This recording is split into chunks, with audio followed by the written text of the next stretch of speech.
Welcome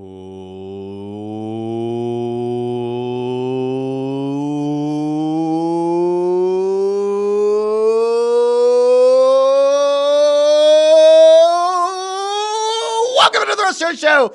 I'm Russ Joy. You figured that out because you're smart, and it's also the name of the show, and it is an earlier than as of late kind of show. Welcome in. Today's the last day of school for the kids. I don't know how I'm going to do it this summer. I really don't. I have no idea. And so much of the burden of this is going to fall onto my wife. But she still has another week of work before her school's done for the year, which means that all of next week it's going to be me and a house full of kids. What could possibly go wrong? He asked out loud, knowing damn well that anything and everything can go wrong. I heated up my lunch. I was going to break my fast. I was going to have my lunch before I started the show. And then my daughter, my 5-year-old, came down and said, "Daddy, can I have avocado toast?" So I went up and I made my daughter avocado toast.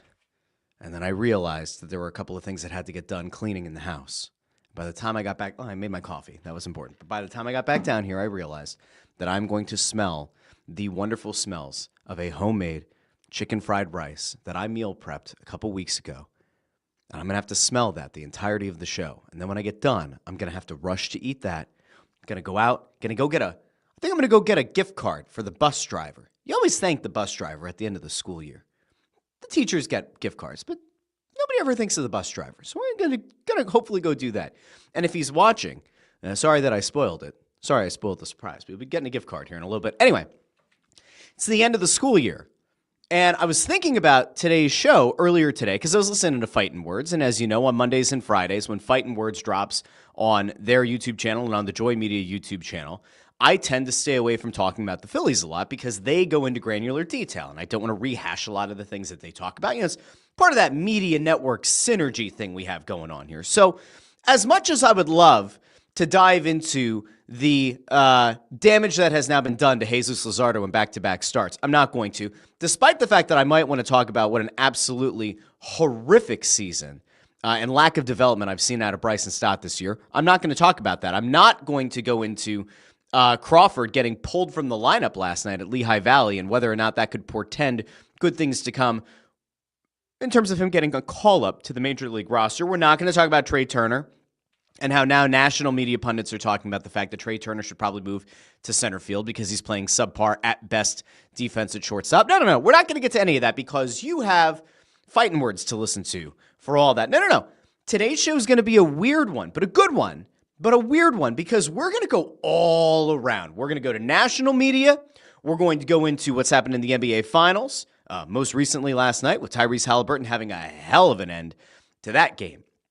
We're going to talk a little bit about the Stanley Cup Final, Game 1. Leon Draisaitl bookending Game 1 with a goal, the first and the last goal for Edmonton. 31 seconds left in overtime, wins that game. We'll talk about that. There were also some interesting media nuggets that came out of post-game availabilities from Haliburton and from Draisaitl. So we'll get to those in a little bit. There's also some local media news. It was already reported, but we're going to dive into it a little bit about 97.5 The Fanatic's shakeup in the afternoons. Bill Colarulo and Ricky Bo taking over afternoons. Somewhat surprising, but I think might actually end up being the right move. We'll get there in a little bit. You might have noticed from the description of the episode or on the thumbnail, Doris Burke is being rumored to be on the outs with ESPN's A-team coverage of the NBA. Probably not for this finals, but Tim Legler's name has now popped up. So we'll talk about that a little bit later on as well. I feel like there's some other stuff to get to. Oh, Aaron Rodgers signed with the Steelers. Terry McLaurin is very upset with the lack of movement on a contract negotiations with the Commanders. And there might actually be even more stuff, guys. There honestly might even be more stuff. And oh my gosh, Amy with a little bit of breaking news that I didn't see. Hold on a second. I think Amy's right. Amy would not make stuff up. So I don't think that she's making this up. But are we really going to start the show with shocking news? Are we really going to start the show with a firing in the National Hockey League? Holy shit. Yes, we are. All right. Throw the show notes right out the window. Boy, oh boy, oh boy. There is nothing quite like starting the show. Man, okay. We have to, let me see. What did I hit here? I don't want to do this. Hold on. Give me a second. I don't want to show. I did the wrong thing. I did the wrong thing, and now I don't know how to undo it. All right, hold on. I'm about to break my computer. Oh, there we go. I can hit cancel. There we go. Whew. I have to do it over here. Okay. Breaking news that just came in. It looks like about 10 minutes ago. You remember those comments that Pete DeBoer made after the Dallas Stars were eliminated from the playoffs, most notably about Jake Ottinger? Yeah, they cost him his job. So here's your breaking news as we do the show on a Friday morning. Dallas Stars put out news. Dallas Stars general manager Jim Nill announced today Pete DeBoer has been relieved of his coaching duties. Oh boy. Effective immediately, the search will begin for the next head coach of the Dallas Stars. Quote, after careful consideration, we believe that a new voice is needed in our locker room to push us closer to our goal of winning the Stanley Cup. We'd like to thank Pete for everything that he has helped our organization achieve over the past 3 seasons and wish him nothing but the best moving forward. Bingo, bango, bongo. What did we talk about on this show? What did we say? One of the two guys was probably going to have to go. And just based on the contract, remember, Ottinger's getting paid through the 2032, 2033 season. Based on that, based on the fact that he is still a top 5 goalie in this league, it seemed very unlikely that the Stars were going to move their franchise netminder. And also, by the way, that a lot of teams are going to be able to take on a contract of that length, over $8 million a year. So Ottinger, you can officially rule out. I just saw Joe Fisher say, damn, I was hoping we somehow got Ottinger. Boy, if you're a head coach, I just play this one out for a second. So like Ottinger's staying, Pete DeBoer's out. This is a really interesting scenario. Like, this is a very interesting question to ask now because the Bruins just hired a coach. The Flyers, the Rangers, the Bruins, Flyers, Rangers, Bruins, the Ducks, the Blackhawks. There's somebody else in there. The Penguins all had head coaching vacancies, right? All of them had head coaching vacancies. And there were more. If Pete DeBoer had hit the market, let's just say everything's even, right? Imagine a scenario where you can't start hiring head coaches until the end of the playoffs. If Pete DeBoer's name were on the open market, would he have been the number one most interesting name on the head coaching market? I would think yes. Would he have been the guy that would have probably been the one that the teams would have gone after the hardest? I would say probably. Sullivan probably would have been up there as well. Let's not underrate Sullivan. Tockett's name would have certainly been around a lot of these teams as well. But Pete DeBoer hits the coaching market after a lot of these head coaching vacancies have been filled. Are there any teams right now that have a little bit of not disappointment, not regret that they made the hirings that they did when they did with the available candidates they did? But with Pete DeBoer being fired now by Dallas, he hits the market. And I honestly don't remember which teams. I'm going to look this up real quick. I don't think there are many vacancies left, right? I don't think there are. Unless I'm missing something that's like hitting me in the face. The Penguins just hired their coach. Let's see. So, yeah. The Bruins hired a coach. The Blackhawks hired a coach. The Flyers obviously hired Tocchet. The Ducks hired Quenneville. Rangers hired Sullivan. The Kraken have a coach. The Penguins just hired a coach. The Canucks hired a coach. So now Dallas fires DeBoer, and DeBoer has nowhere to land. Now the question is there a team out there that didn't think about firing their coach that now says, ooh, Pete DeBoer, that is a name that we are interested in, that would represent a significant improvement? Does Pete DeBoer now become the number one free agent candidate for head coaches on the market in the NHL? And then you start to look at early next season when a team kind of falters coming out of the gate. Is Pete DeBoer the number one guy on everybody's list? I'll tell you what, of all the things that happened, I'm surprised it took this long, but it does speak to, we always ask for transparency and we always ask for honesty from coaches and players. Pete DeBoer, for better or worse, talked himself out of that job. You could maybe, in a sense, draw a parallel, if you want, to what happened here with Tortorella. Now, obviously, there were the reported things about an issue in the locker room with Cam York, but he had that comment that did not sit well with the organization or with the fan base about, to paraphrase, I've never had to lose like this. I'm not interested in learning how to coach a team like this. That didn't sit well. It wasn't the only reason why Tortorella was let go. This DeBoer thing really does feel like a lot of it had to be because of those quotes. Because if you think about what Dallas has been able to achieve the last few years, it's hard to say that he's been a reason that they haven't found that success. I mean, remember, he's undefeated in Game 7s. He helped lead this Dallas team all the way up to the Western Conference Finals. And yeah, they fell on their face, but I don't know. That's interesting. Now, if Carolina had parted ways with Brind'Amour, could they take DeBoer and could Brind'Amour end up in Dallas? Like, that probably won't happen, right? So I don't know what's going to happen. That is a wild, wild, wild turn of events. And by the way, I say all of this, and like I just mentioned Torts' name. Remember, he didn't take a job in the front office or as an assistant coach with the Rangers. Does John Tortorella now become the number one candidate for the job in Dallas? Does he want to coach in Dallas? I mean, listen, if you're put everything aside, John Tortorella would be the best option for Dallas, right? Now, you know what you're getting if you are the Stars. You understand the brashness, you understand the bravado, you understand the no bullshit of it all with John Tortorella. You understand the fact that, like, at his age, with his experience, all that, this isn't like you're hiring a coach for the next 5 or 6 years.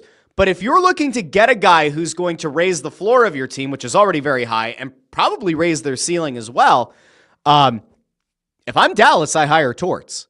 And I think that's the first call. I would actually not be surprised if, through back channels, Dallas had maybe been in contact with representatives for John Tortorella, kind of do a little feeling out, a little poking around. If I were Dallas and I'm trying to get over the hump, Torts is probably the guy I bring in. However, if you are to go down that path, the very clear thing that you have to say to him is, the shit that just happened with DeBoer cannot happen with you. The shit that kind of happened at the end of the Flyers tenure cannot happen here. And Torts is a smart guy.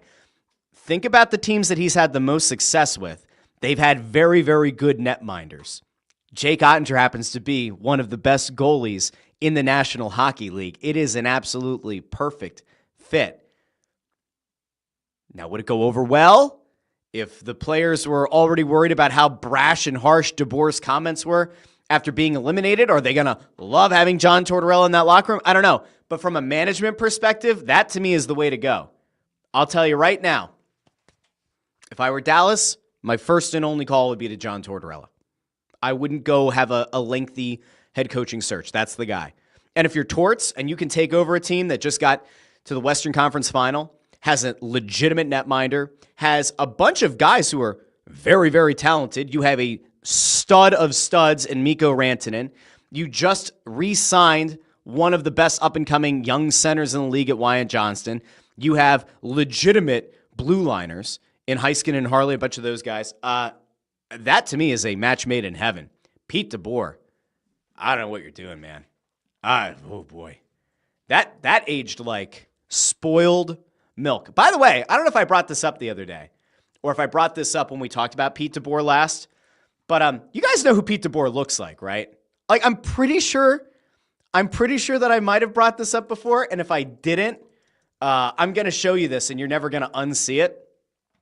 Let me just bring up a nice little photo here of Pete DeBoer quick to compare this to, because I do think that it's important everybody sees this, because it is 100% legit. All right, here we go. We're going to take this one, and we're going to open this picture here. All right. So first and foremost, everybody just get a little refresher here really quickly of what Pete DeBoer looks like. Lovely, happy gentleman, right? This picture doesn't look exactly very happy, but we're gonna roll with it for a second just because I'm trying to make a point.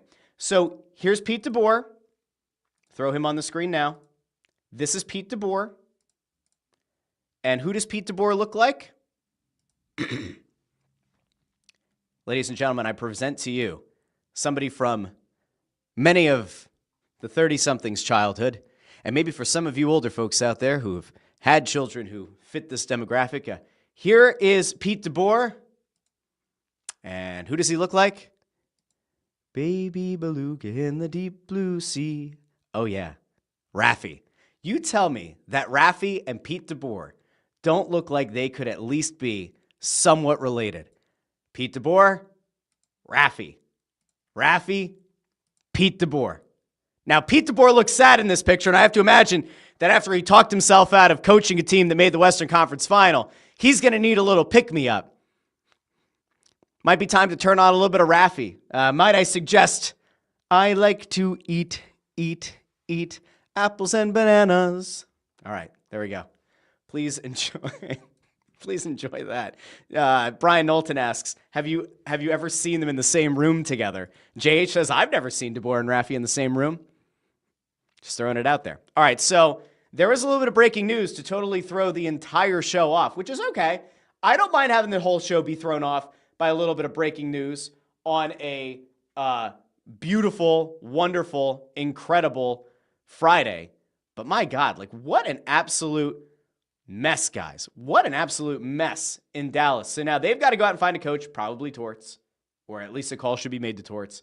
And DeBoer has no openings right now, pending a team letting their coach go to bring him on. So interesting stuff. All right, now I do want to get to all the other stuff because by God, I had no idea that was going to happen. I don't even know how to feel right now.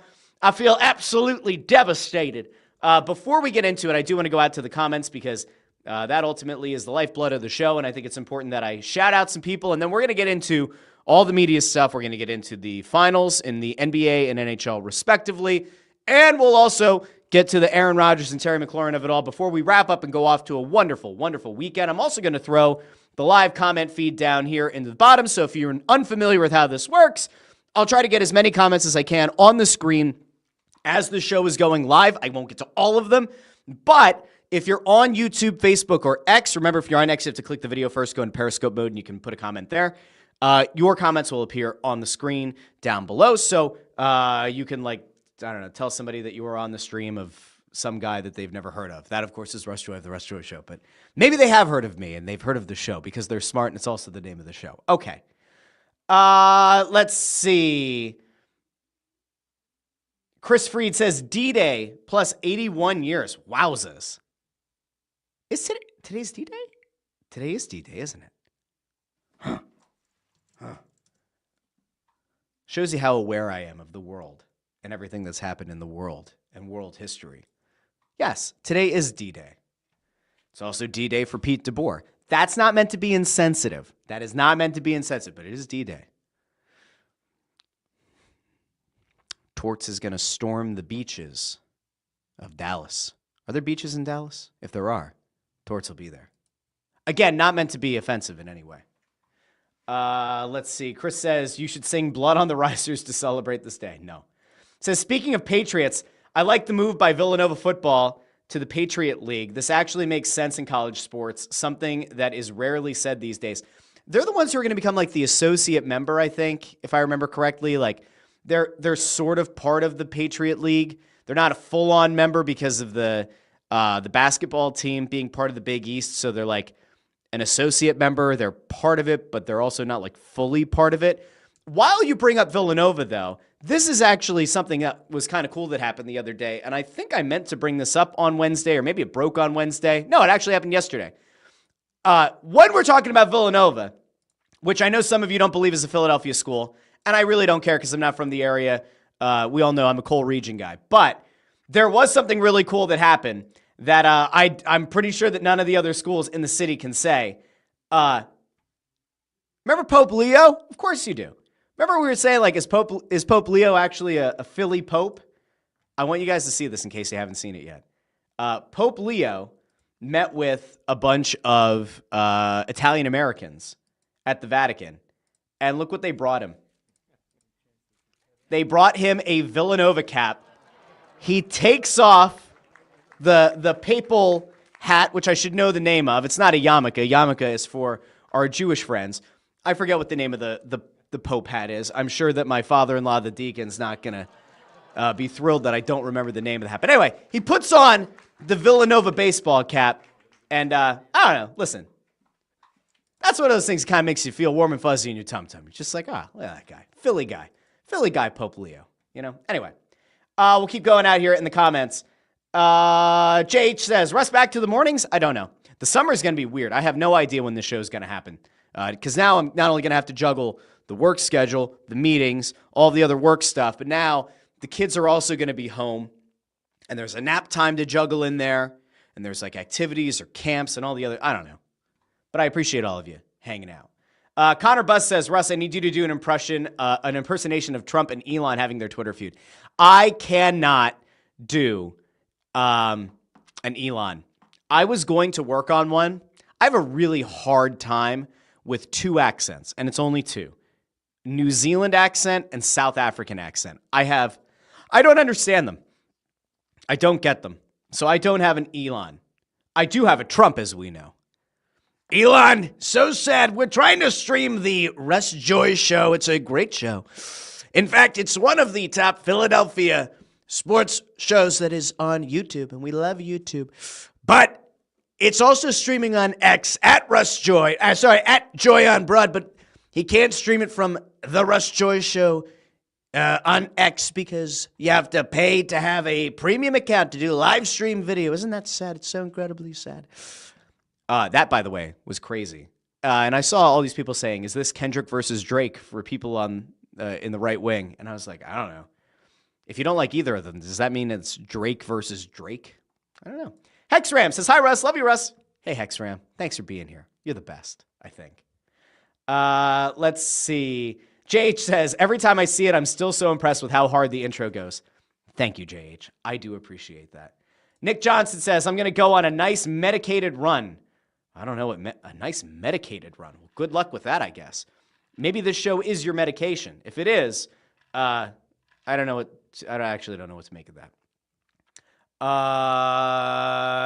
Chris Freed had one that's like sort of sacrilege, so we'll avoid that one.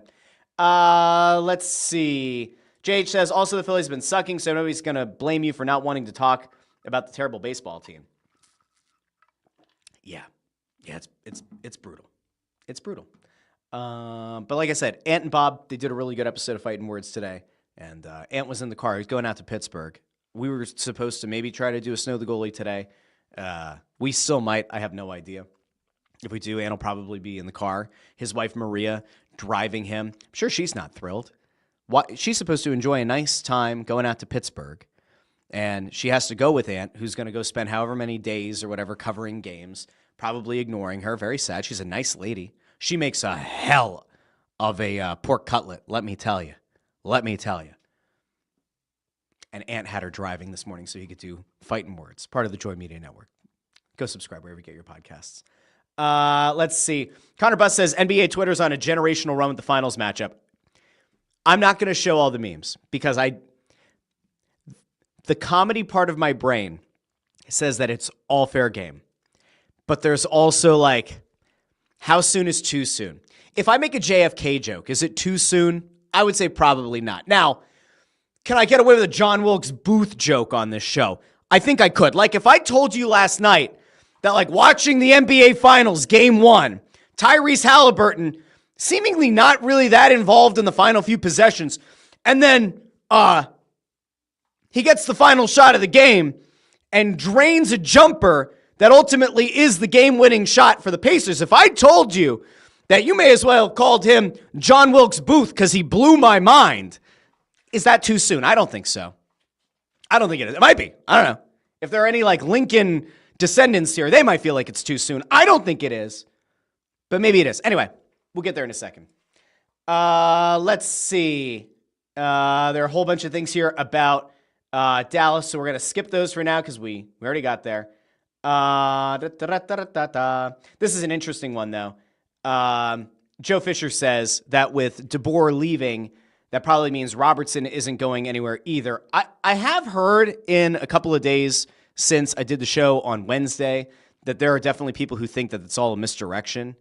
and that's just like a smoke screen. I don't know why we're getting balloons for that, but there are people who definitely believe like the Jason Robertson stuff that was kind of out there wasn't that real. What that means, I don't know. Ford is here, says 40-ounce iced coffee. Wow, I made this myself. A little bit too much of the oat milk and brown sugar in here. I did. You know, you could go to Starbucks and you can spend the like $7.50 or whatever for the brown sugar oat milk shaken espresso, or you could just make it yourself. And so this has been my drink of choice now for about a month. I do a little bit of brown sugar, do the oat milk, do the little zhuzhin of the milk with the steam wand on the espresso machine.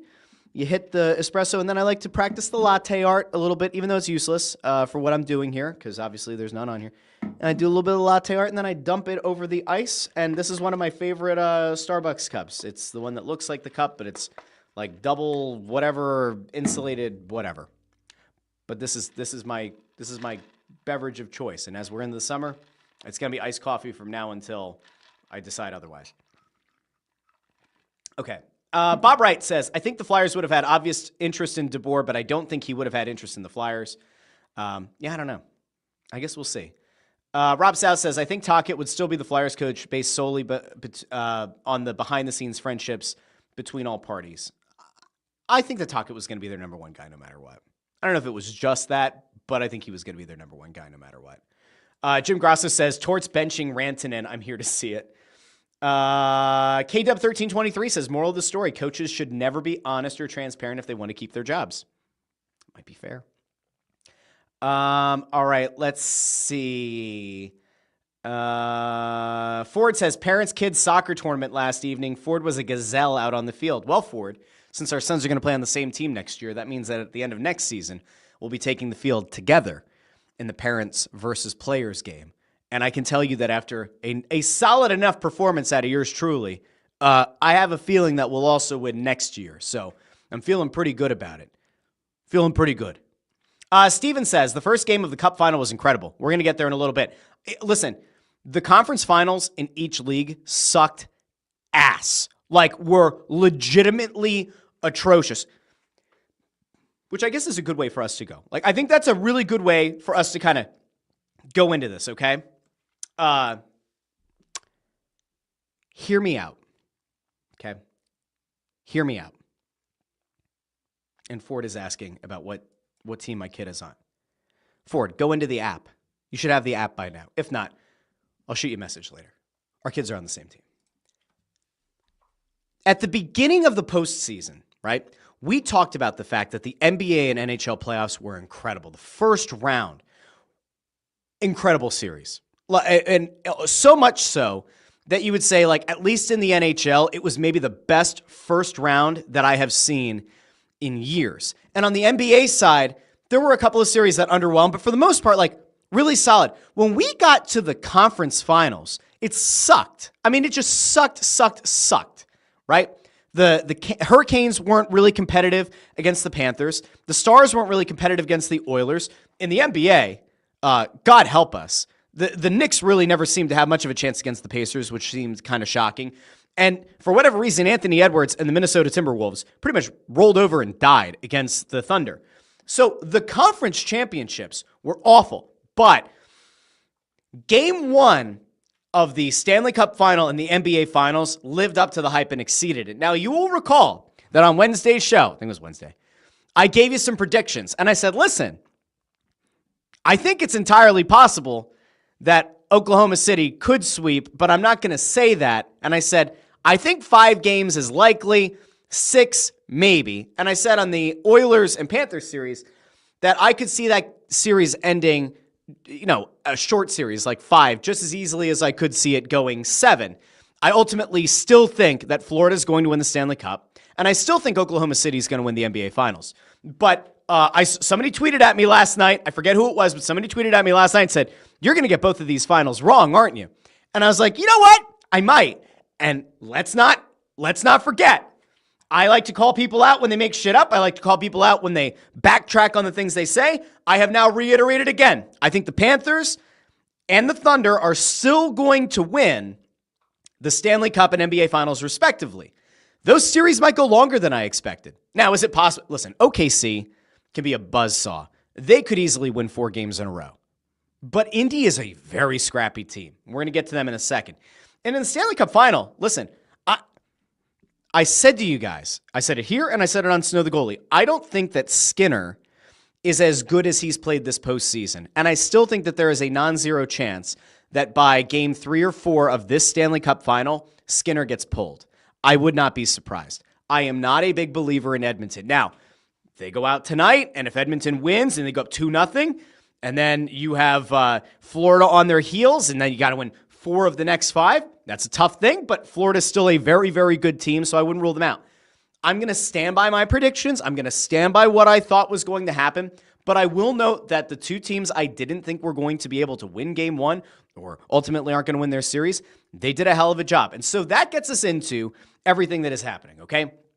Let's see. Joe Fisher says, everyone gave the title to the Thunder. The Pacers seemed to flip the script. We're actually going to start with the NBA. Then we'll get to the NHL. We have to do the media stuff because remember, there's local media news as well that I want to get to and national media news. Shit. And we are 31 minutes into the show and we've barely gotten to any of it because of the Pete DeBoer thing. And okay, fine. JH says, by the way, Florida has to win, manifesting McDavid to the Flyers in 2026. Chris Fiore here says, heard Natchez was not happy in Colorado. Would you give Colorado their first back for Natchez? It depends. I would not right now. Depending on how things break on draft night, it'd be an interesting conversation to have. Although he wasn't really that happy in Carolina, he's really not happy in Colorado. It starts to make you wonder what would make the guy happy. So I'm not sure. Come back to me with that next week, and I'll give you a more in-depth answer. I'll mull it over.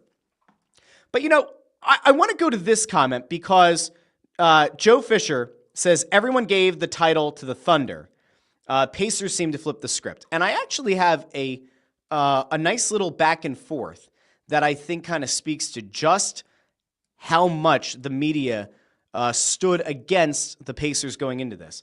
And honestly, it is one of the most open, honest national media people that you will see anywhere, Scott Van Pelt, after game 1, after Tyrese Haliburton goes out, hits a shot with 0.3 seconds left in the game, wins game 1 on the road for Indy, who, by the way, trailed in this game by a lot late, 9 points with 3 minutes left.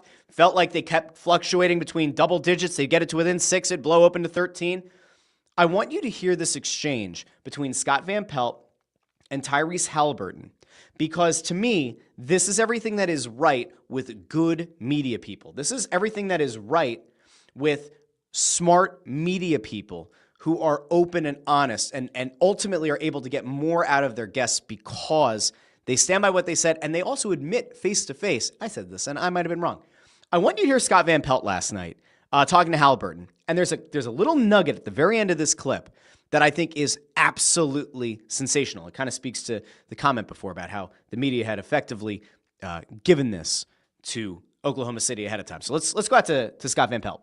The other night on the show, I put my hand up and I said, look, I was late to the party on it. Yeah, you're a real one for that. Well, yeah, I heard that. Well, so interesting. Van Pelt admits that he said he thought that this was going to be OKC's to lose. Haliburton admits that he watched the show, or at least he saw the clip, and gave him credit for being open. Okay. One for that. Well, but a lot of your counterparts won't admit that now. Well, Stephen A. Smith. Oh, so, okay, now I'm going to give myself a little wiggle room here and say you guys are under 500 at Christmas. Am I right? Yo, we were rough. Okay, we were rough. So were you back? All right, so that's good. Van Pelt, a nice little nugget there. You were under 500 at Christmas, were you not? Yeah, we were rough. Okay, cool. Out at the start? We were. Okay, so all I said is I was a little late to the party. For but I put my hand up. We were late to the party, too. Okay. See, nice little moment there. This is good. This is also, once again, why players open up to Van Pelt. This is also why, despite it being so incredibly late, and a lot of people aren't able to stay up for it, right? Because if you're in your 30s, you just fall asleep. It's what you do at night now. You're not up until 2 or 3 in the morning like you used to be.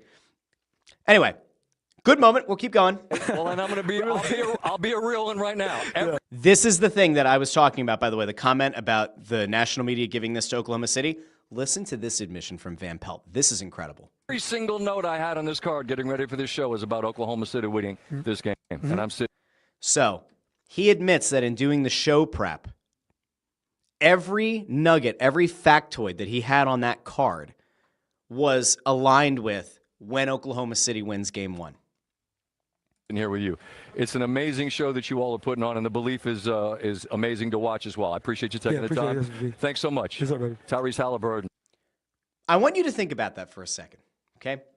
What was the point of the show? What was the point of this show? What did I say in like the mission statement of the Russ Joy Show? It was that I'm going to break down Philly sports, national sports, and the media that dissect them, right? This, to me, is a perfect example of what sets an exceptional media person apart from a lot of the other drivel. Scott Van Pelt looks a player directly in the eyes, says, I thought that Oklahoma City was going to win this series handily. I said it. Player says back to him, I heard you say it. I appreciate the honesty. And the media guy looks at the player in the eyes and says, all of my show prep for tonight was based on them winning. And yet you got it done. That to me is like that's how this is supposed to work. There's nothing wrong with being honest if you're in the media. There's nothing wrong with being open and honest to a player's face. The problem is that so many times you get media people at both the local and the national level who will write something, or we talked about it in the past, will essentially pull the pin and roll the grenade into the room, into the locker room. They'll write something that's incendiary and they'll hide behind being a columnist for the newspaper, and then they don't show up. And when they don't show up, they put all of their colleagues in a bad place with that player and potentially with that team. So that's a very important thing. And I thought that was a really nice showing. Now, there are some other stats and some other things to throw out. So Haliburton hits that shot with 0.3 seconds left last night. Haliburton this postseason, only this one, has hit 4 game-tying or game-winning or go-ahead shots. 4 game-tying or go-ahead shots in the final 5 seconds of a game. This postseason, again, this postseason, he has hit 4 shots that have either tied the game or been the go-ahead basket with 5 or fewer seconds remaining in a game. And I saw another stat out there about Haliburton in these clutch moments in like the last 5 or 10 seconds of a game. He is 13 of 15 from the field this season on those shots. 13 of 15 with the last shot in his hands at the end of a game. 13 of 15. That includes, by the way, a win over Milwaukee, a win over Cleveland, a win over the Knicks. So 3 of those 15 at least came in the postseason against teams that were, I believe, in all of those cases, except for maybe Milwaukee, where the opponent was favored. I don't remember the consequence of where Giannis and Dame were injury-wise when he hit that shot. That's incredible. That is a clutch performer. Okay? Evan Alvarez, by the way, is here. Hello, Evan. Thanks for being here. Says long time, first time. Big fan, Russ. Thanks, Evan. Thanks for being here. Like the video, share the video, subscribe. I know you will. And you might have already subscribed, so good on you. That was one stat from yesterday. Here's an even bigger one. You ready for this? This is the kind of stat that breaks your brain, and this is courtesy of SportsCenter from last night. Going into last night, teams that were trailing by 9 or more points in the final 3 minutes of an NBA Finals game since 1971, they were 0-for. A team had never won an NBA Finals game when trailing by 9 or more points with 3 minutes left in a game. Since 1971, they had never won. Last night, Tyrese Haliburton delivers in a clutch moment. 0.3 seconds left on the clock. That's all that's left, which led to Oklahoma City getting a horrible final attempt. Indy wins last night. They become the first team since 1971 in 183 attempts. 183 games. It's the first time since 1971 that a team has come back from down 9 or more points with 3 minutes left to play. That is incredible. Like, that is legitimately staggering. I didn't believe in Indy. I still don't think the Pacers are going to win the finals. I don't. But boy, oh boy. Tyrese Haliburton is a bona fide stud. And you want to talk about a guy who performs in the playoffs versus somebody who doesn't? Is now an okay time to remind everybody who probably already knows this, any Sixers fan, that there had been that rumor out there. Now, in fairness, was Keith Pompey, who put out the idea. I have a hard time. Keith Pompey, to me, I've heard a few of his ad reads, right, back in the day. And to me, he kind of sounds like Droopy Dog. I don't mean that to be mean. He kind of sounds like Droopy Dog. Joel Embiid and Tyrese Haliburton.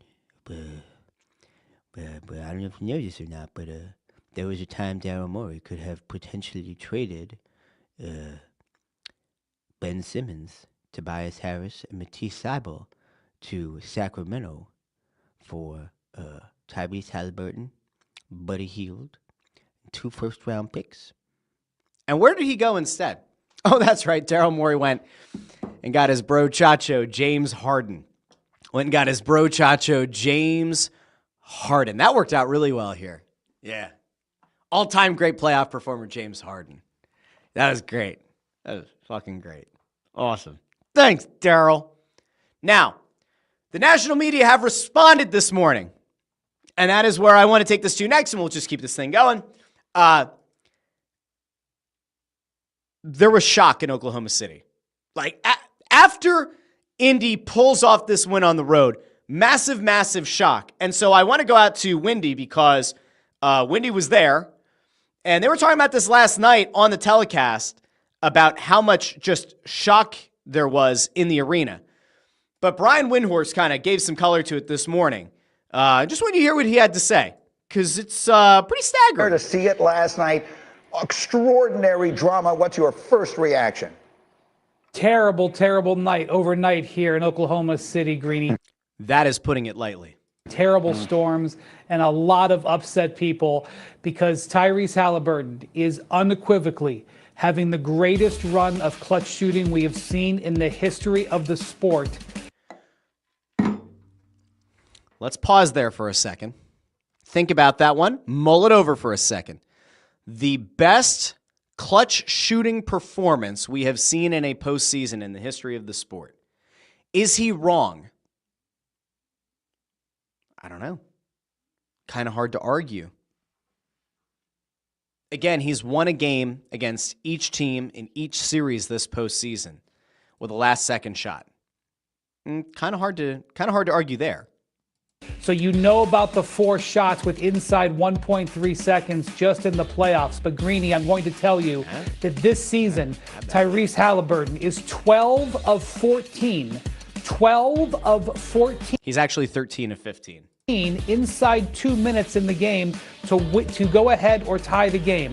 We've never seen anything like that. The faith that the Pacers have in this player in these moments is amazing. And it's also important to note, like, if we go back and we did like a possession-by-possession breakdown on last night's game, you will find, like, Haliburton was involved in the play, but for whatever reason, like, we got to that final shot and I went, isn't he a little bit cold shooting? Like, isn't he a little bit detached from the flow as a shooter? You can understand why, and the shell shot that they gave the Thunder in this game is just unequivocal. I have to also say that this was really a masterpiece of a second half by all the Pacers that is going to be covered by this incredible shot. Correct. But it was a great second half, which is more relevant maybe going forward than just... They played an incredible second half of that game. And Haliburton himself, it wasn't like a bad game by his standards, right? Like, it wasn't an all-time stinker of a game from him. But he only had 14 points on the night. So it's not like Tyrese Haliburton was the hot hand all night. He finishes with 14 points, 10 rebounds, and 6 assists in the game. It was a good performance, but it wasn't like an earth-shattering one, which again is why I said, like, when we got to the end of that game and I see him chucking that shot up at the end, I was like, oh, I don't know. Like, is this the shot? Is it really? Now, then we go out to Jay Williams, because Jay Williams also weighed in on Haliburton's performance. And you're talking about, again, that historical precedent. You're talking about where this kind of fits, not only in the history of the league, but like maybe even focus on right now, where does Tyrese Haliburton rank as a player? And Jay Williams had a hell of a quote here. I don't know. I keep getting the balloons going today. That's great. Let's go out to Jay Williams. The Pacers didn't just win. Once again, they broken basketball logic. This is now 4 playoff wins with less than a 2.1% winning probability that they've came back and won. Like, that's not improbable. That's statistically irrational. And when you actually think about it, I'm also ready to say this about this guy. Tyrese Haliburton is officially the most dangerous man in chaos. The most dangerous man in chaos. The final seconds of games are certainly chaotic. Kind of hard to argue. Okay. It just feels like he creates opportunities, whether that's 9 shots, whether that's 20 shots, he finds a way to put his imprint on the game and have impact when it matters the most. He didn't even look at the other people that are open on that play. You knew he was going to shoot the ball down the stretch. So I think that's a fair, like that again is a very fair point. So when you look at this, right, if you were watching the game last night, you kind of had that feeling that somebody was going to have to step up for Indiana. And it was almost like one of those, why not Tyrese Haliburton? Yes, he hasn't exactly shot the ball well. Yes, he isn't on a heater. The guy's clutch, and it is impossible to argue it. Now, I mentioned this at the top of the show, but there's like a little media nugget in the midst of all of this, right? So you're listening to the NBA Finals, and you're listening to Mike Breen, and you're listening to Richard Jefferson, and the second or third person, depending on how you rank your color commentators, is Doris Burke. And there was a rumor out there yesterday that it's possible ESPN is going to try to replace Doris Burke with their coverage, with that A-team coverage. And Andrew Marchand from, I think he works over at The Athletic now. I feel like, didn't he used to work over at like the New York Post or something? One of the New York things. Anyway, we'll throw over to this real quick. The quote in the story from Marchand is, Burke's spot is not guaranteed for next season, according to sources familiar with ESPN's preliminary plans. While Mike Breen, the basketball Hall of Famer under a long-term deal, is not going anywhere, ESPN will evaluate its entire roster. And there's that thought out there, by the way, that Richard Jefferson's spot on that coverage might also not be totally guaranteed. Listen, I think it's probably fair to say they have never been able to find a combination that has the same kind of magic to it that Breen had with Mark Jackson and Jeff Van Gundy. Like, that was a fantastic 3-man booth. I'm actually not a big fan of 3-man booths, but those three had incredible chemistry. This feels a lot like less than to me. Doris Burke is a really smart basketball mind. I don't know if she's like the A-team color commentary lead. Richard Jefferson is fine. I don't necessarily think he's A-team of an NBA Finals quality either. Mike Breen, fantastic.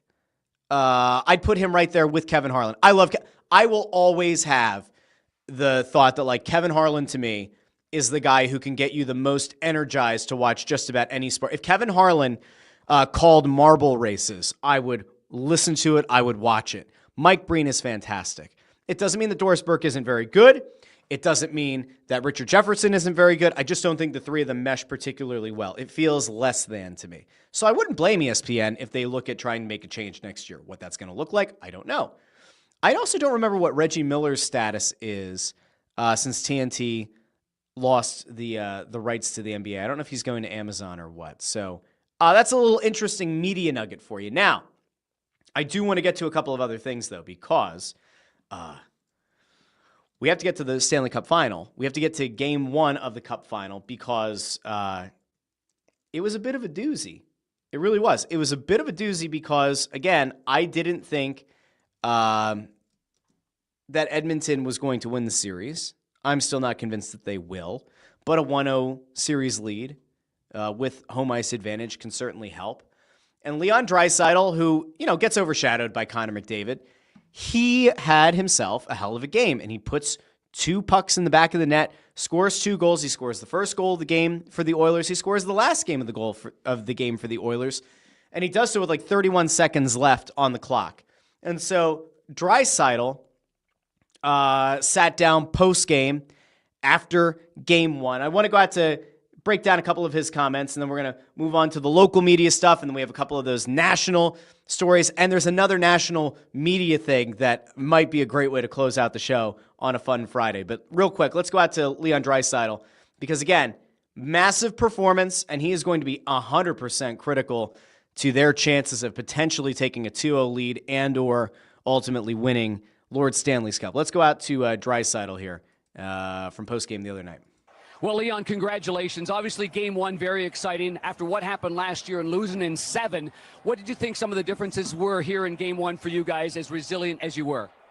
I think just a little bit more mature. Obviously, every game writes its own story, but I thought we hung in there. We're mature, and obviously we just needed one look and capitalize on that. The maturity thing here, I think, is the smartest point that he could make and that anybody on that Edmonton team can make. When you go back to the fact that, like, this is a rematch of last year, right? Florida is now in their 3rd straight Stanley Cup final. Edmonton is in their 2nd straight Stanley Cup final. Draisaitl is right to say that their team is more mature and has now kind of figured it out. They feel like they understand the preparation. They understand the moment. If you remember, right, back around the Super Bowl, I kept making that point that the Eagles, when they first got to the Super Bowl a couple of years ago with Jalen Hurts, it was the first time that group had made a Super Bowl. You still had a holdover to like Fletcher Cox, like Brandon Graham with that first Super Bowl winning team who were there for the first Jalen Hurts appearance.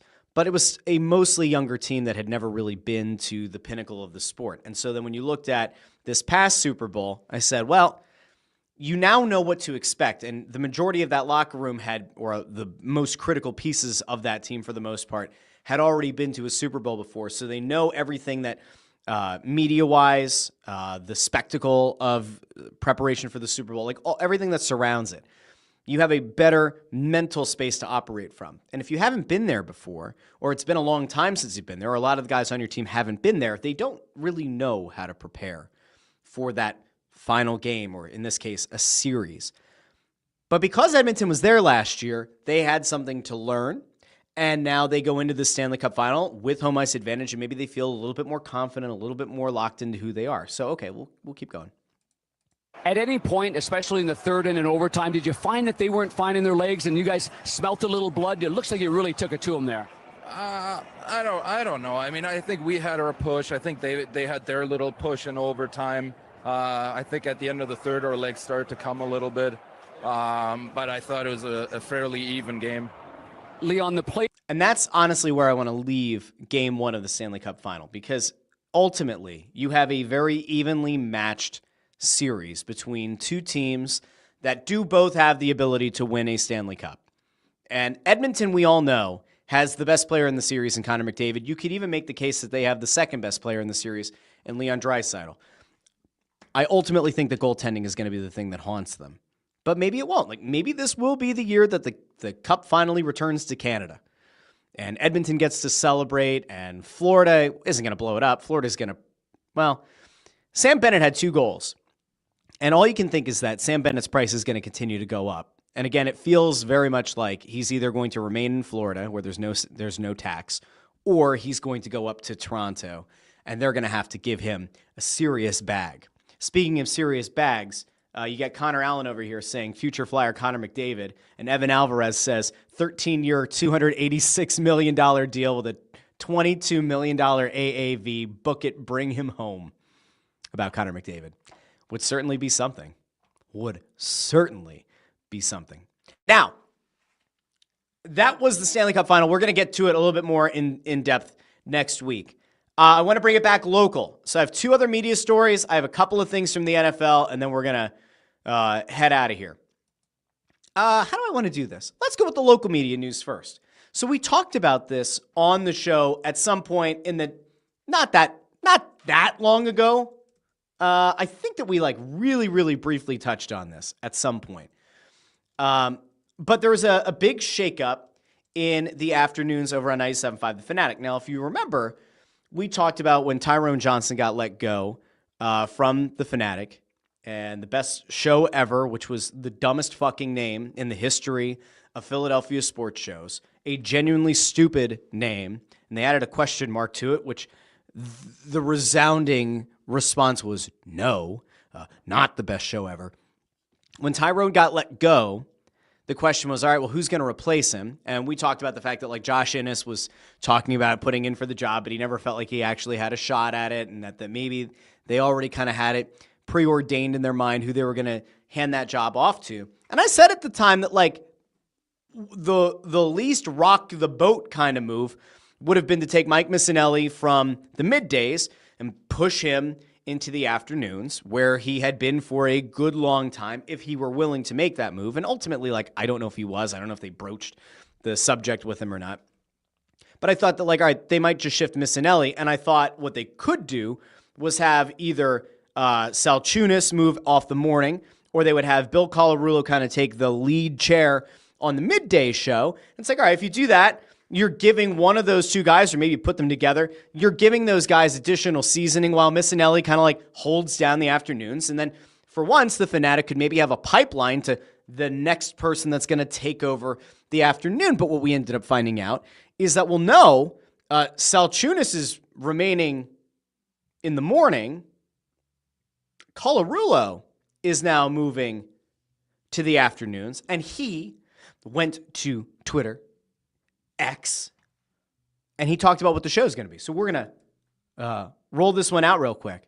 So Bill Colarulo, who some of you may be aware of, like 2 years ago was a lawyer, made a hell of a pivot. I think he was working over at Jacob Sports. He was working at the Jacob Media thing, and he's figured out a way to work his way up, and the guy works hard. He has figured out a way to work his way from being a lawyer to being a radio host to being the foil of sorts for Missinelli in the middays to now being on this afternoon show, which is also going to keep Ricky Bottalico. Ricky Bo, I think, is the last person remaining, right? Because there was Jen Scordo, there was Tyrone, there was Broads. I think Ricky Bo's the last one from the former best show ever afternoon show. But we'll throw it out to Bill. Let's hear what Bill has to say. The show is now called Unfiltered. Let him make his pitch. This is his sales pitch to each and every one of you that listen to shows on the radio in the afternoons. What's up, everybody? Big news. If you haven't heard, we are launching a brand new Strong bicep game here, by the way. It's a very good look for him. It's a very smart call. The polo shirt, the biceps. Good job, Bill. Afternoon show on 97.5 The Fanatic and NBC Sports Philadelphia. Unfiltered with Ricky Bo and Bill Colarulo. Anyone who's followed me knows this has been quite the journey, and I am super excited now to be able to team up in Afternoon Drive with former Philadelphia Philly, former Major League Baseball All-Star Ricky Bottalico, and it's going to be produced by the one and only Silvana Kelleher. Listen, I know you have a... So before he gets into the elevator pitch of why you should listen to the afternoon show, I saw Kincaid at Crossing Broad wrote a whole thing about, like, what does it mean for the local Philadelphia sports talk ecosystem that a guy can go from being an attorney 2 years ago to being the afternoon drive host? I'm going to let him make the elevator pitch, and then I'll give you my thoughts. A lot of options for where you can go for your sports talk. I know you may even have some preconceived notions about what Philadelphia sports talk is. That's not what this show is going to be about. That is going to be hard to follow through on. We're going to get there in a second. The preconceived notion is that you have to talk about the Eagles all the time. But again, we're going to hear this out. I'll give me thoughts. Okay. Calling it unfiltered because that's exactly what it's going to be. There's not going to be the lazy hot takes, the lazy fake trade scenarios, the ridiculous conversations that nobody cares about. No, we're going to provide the sports talk that you want to hear. And anyone who knows me knows I put a lot of time in research because I want to back up my opinions with evidence and facts. And if you know Ricky Bottalico, he's going to be able to... Well, he's an attorney, so evidence and facts makes a lot of sense, so we're fine there. Bring that wealth of experience, having played here in this city at the highest level. This is going to be a great show. We're going to have a lot of fun, but we're also going to provide a lot of value when it comes to sports talk. Check it out starting Monday, June 9th, every single weekday, 2 to 6 p.m. on 97.5 The Fanatic and on NBC Sports Philadelphia. I can't wait. Hope you join it. All right, so let me break this thing down for you really quick. You guys can let me know in the comments what you think on YouTube, Facebook, and X. I like the name Unfiltered. I think that Colarulo and Ricky Bo are going to have really good chemistry. I think it's going to be a solid show. Here's the problem, because there is a glaring problem. And it's not with him and with Ricky Bo. It's not that. And it's not with the requisite level of talent. It is not that. Radio hosts are measured by Nielsen ratings. Nielsen is a very flawed system that we've talked about on this show. We used to talk about way back when on Crossing Broadcast about the limited number of people with meters and how that metering system is in a large way responsible for people's careers, for their jobs, for their standing on the radio, which also includes bonuses. You have a finite number of people who have legitimately a meter that they tune their station to, and that is supposed to be reflective of people in that age demographic and area of whatever listening, terrestrial listening zone, right? So it's not a one-to-one thing where you get in your car, you turn on 97.5 The Fanatic, and then Nielsen gets pinged that Ford is listening to The Fanatic, but then K-Dub 1323 is listening to WIP, while Zacho is listening to Alt 104.5, and Chris Freed is listening to a podcast. There's not a one-to-one way to do that. Now, in theory, they can try to surmise that with streaming numbers. There's a little bit more of a science to that. But the actual over-the-air ratings are measured on these dumbass meters with a finite number of people. And again, jobs are dictated and determined by this. Like, that's why to me, the whole system is flawed. But this is how it has existed for a long time. So here's your problem, right? There are very few things that you can do in this city to get a high rating. You can't talk about Flyers draft pick options in afternoon drive consistently and try to beat the juggernaut that is Ike and Spike and Fritz in the afternoons on WIP. You cannot try to beat WIP at their own game by only talking Eagles when WIP has the rights to the team and therefore has, like, I think, first right of refusal or maybe even exclusive rights to having the coach and the active players on the roster on the show.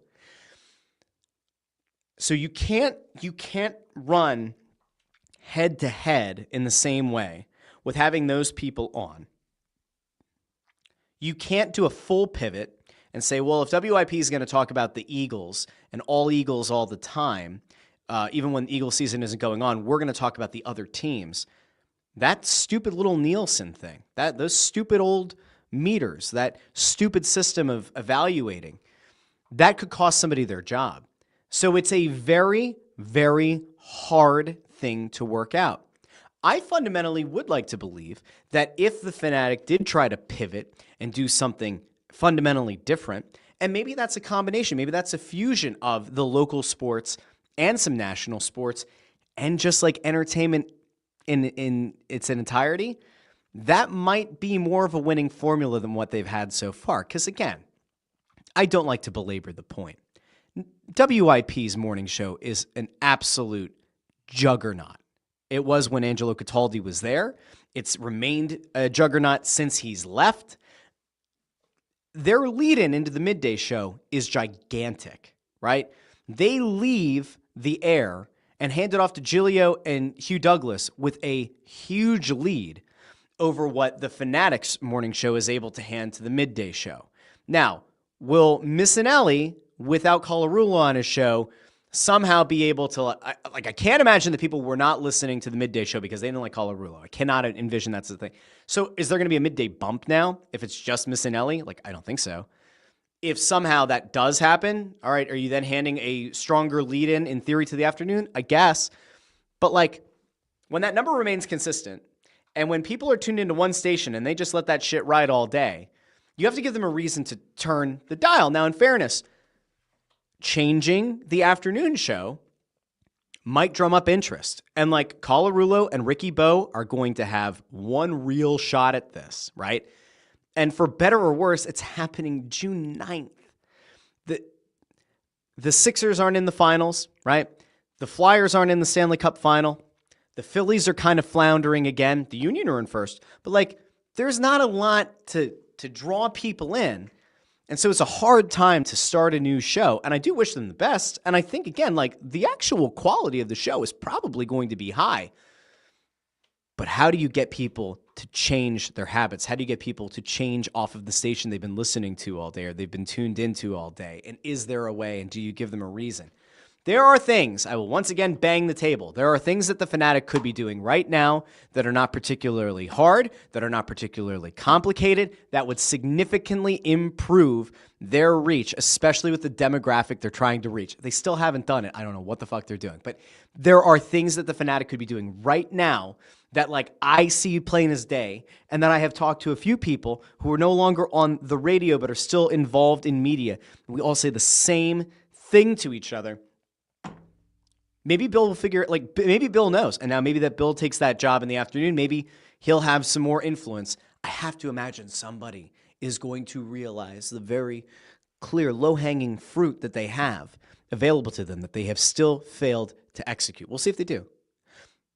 But all the best to them. All the best to the afternoon show because it is interesting. Ford says, Ricky Bo does nothing for me at all. Nothing. Colarulo is better, but this won't be a success ultimately. It's also hard to kind of know what a success actually is. Like, does it change much, right? Like, how much of a ratings change are you going to see? And again, they're starting on June 9th, which is kind of rough. Chris Freed says there's a better chance that 97.5 as a station as a whole will not be on the air in 2 years than this show being around in 5.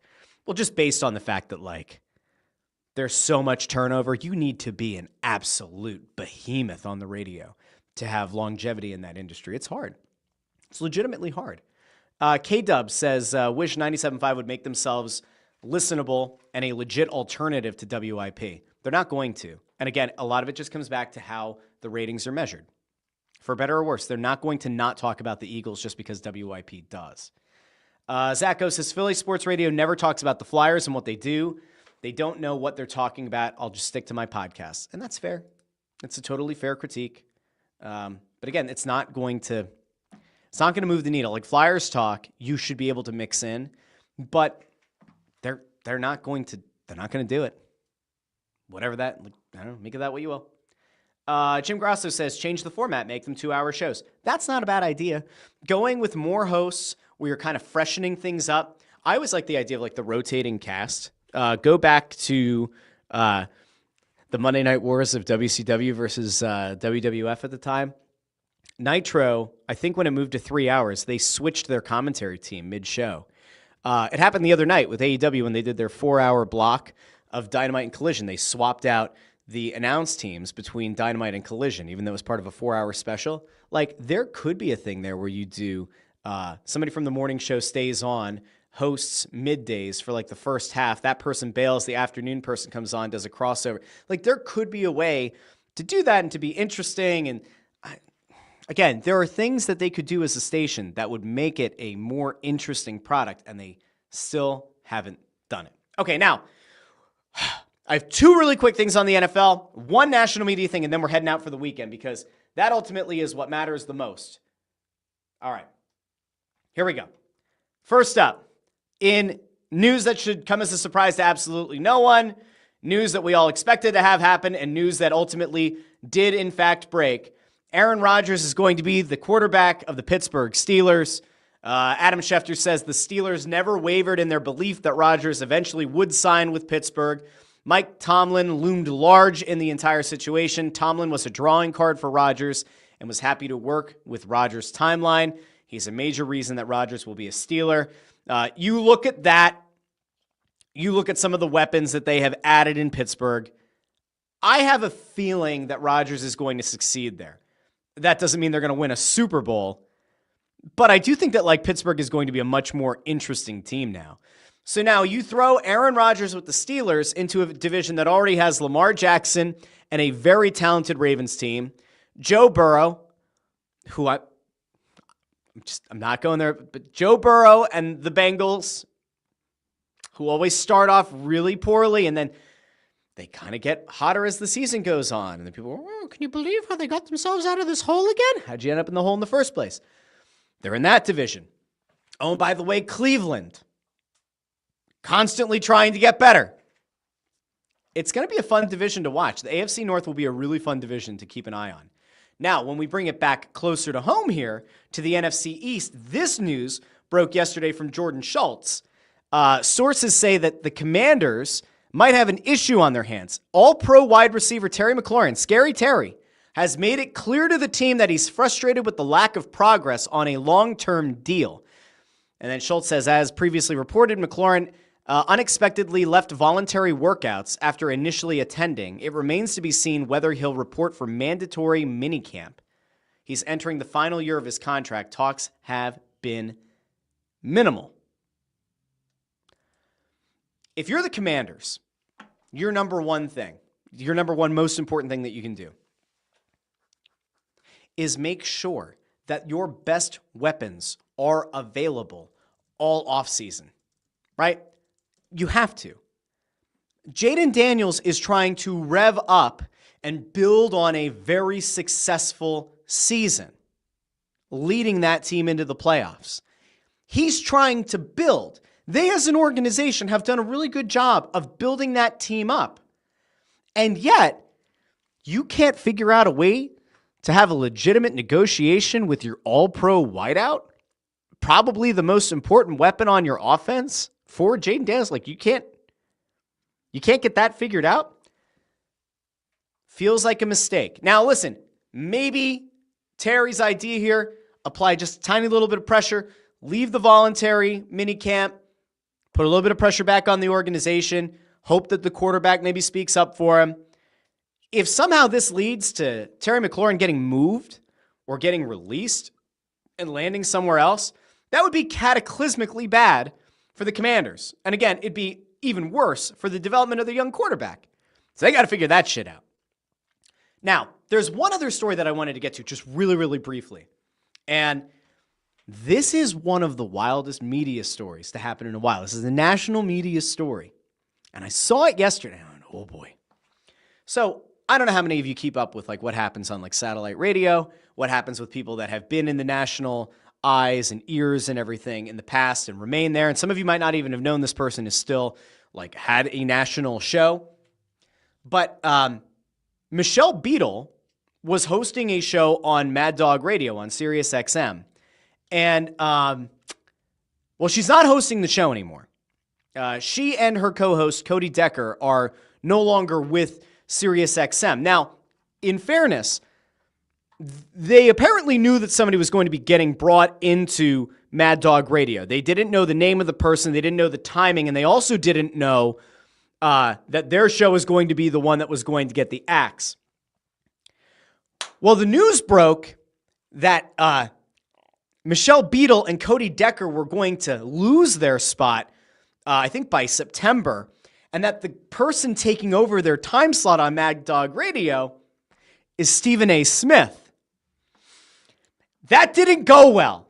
That didn't go over well at all, because Michelle Beadle and Cody Decker then went on to SiriusXM, and, well, the cat was already out of the bag, and apparently they weren't supposed to talk about it, but can you really blame them for being upset? I just want you to hear, well, we'll do a couple little snippets here from their show, and them reacting to realizing that they no longer have a job, like as of September or whatever. All right, let's just bring that on real quick, and then we'll get ready to roll out for the weekend. Man, all I ask is to be treated with respect. Well, how many times do I say I give what I get what I give? And so here we are. We're going to do our shows because we're contractually obligated to be here.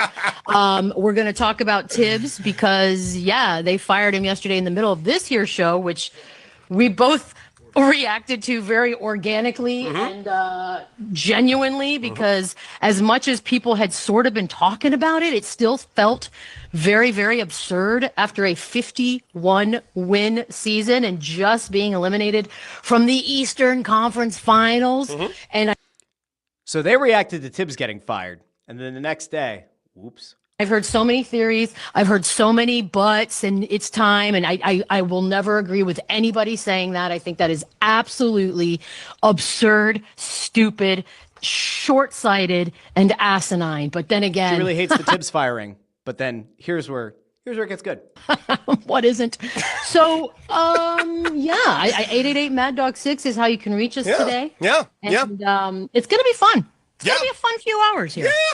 I feel bad for both of them, though, because they're lame ducks, and apparently they found out through the news that Stephen A. Smith was taking their spot. I'm sure, and I'm sure no one's feelings will get hurt in any way, shape, or form. 888 Mad Dog 6. How you guys doing? Because announcements abound. I heard Shine. The big three are back. Oh, yeah. What does that mean? Big what? Big three, the Mad Dog. Oh, you mean? Uh-oh. Well, if you want 2 hours of Jamal Williams needs to show up for the Oklahoma City Thunder.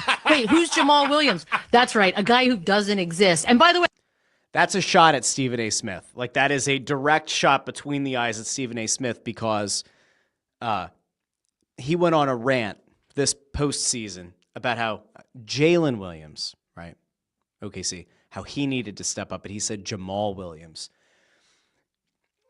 Yeah, Beadle's not happy. Wait, I'll have lots of these fun types of nuggets for you for as long as we remain on the air. Spoiler alert, this was their last show. Just as like an appetizer, amuse-bouche, if you will. Yeah, we're coming in hot today, ladies and gentlemen. Coming in hot.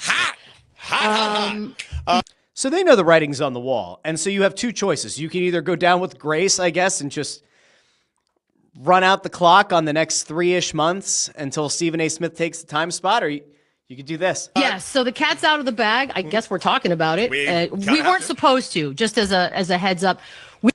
Acknowledging that on the air is also kind of tricky.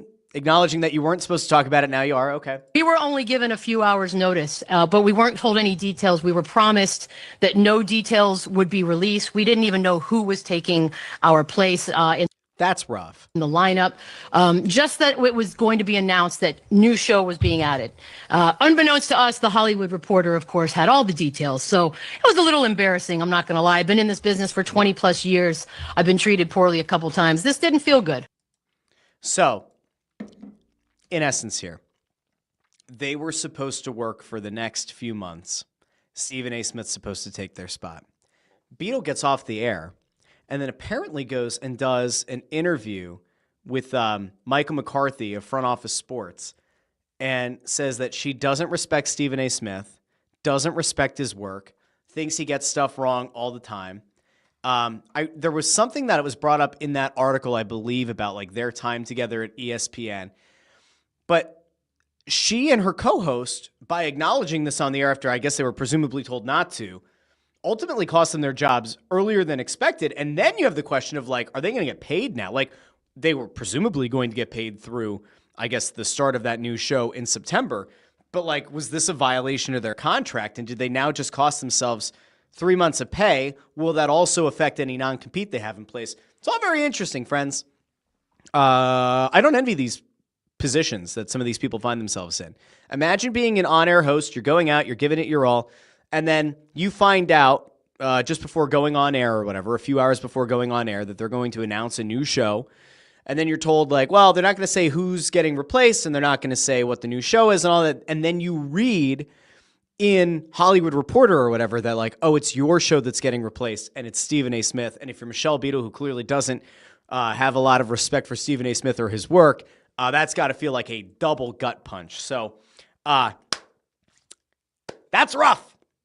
So to recap, we did a lot of national media stuff. We did some local media stuff. We talked about the NBA Finals, the Stanley Cup Final, Pete DeBoer talking himself out of a job, and a whole lot more. This was a loaded show. It was a long show. I hope you had a fantastic Friday. I hope it brought some joy to your day.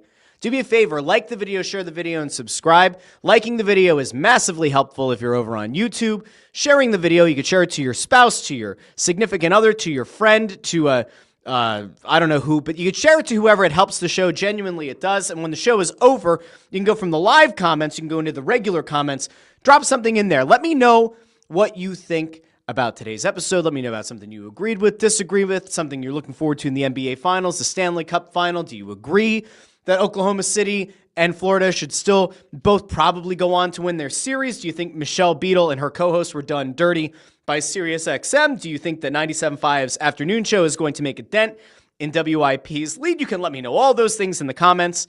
But I do want to thank everybody who was here on YouTube, Facebook, and X. Do me a favor if you haven't done so already. Like the video, share the video, subscribe. And if you listen in podcast feeds, or if you start on YouTube but you want to finish in the podcast feed, you can find this show on Apple Podcasts, Spotify, Pandora, Amazon Music, wherever you get your podcasts. Until Monday, this has been the Russ Joy Show, and I've been Russ Joy, but you knew that already because you're smart, and it's also the name of the show. Have a fantastic Friday. Go check out Fighting Words. Go see if there's a new Snow the Goalie coming out later today. This has been a lot, and I will talk to each and every one of you on Monday here on the Russ Joy Show. Have a great weekend, everybody. Bye now.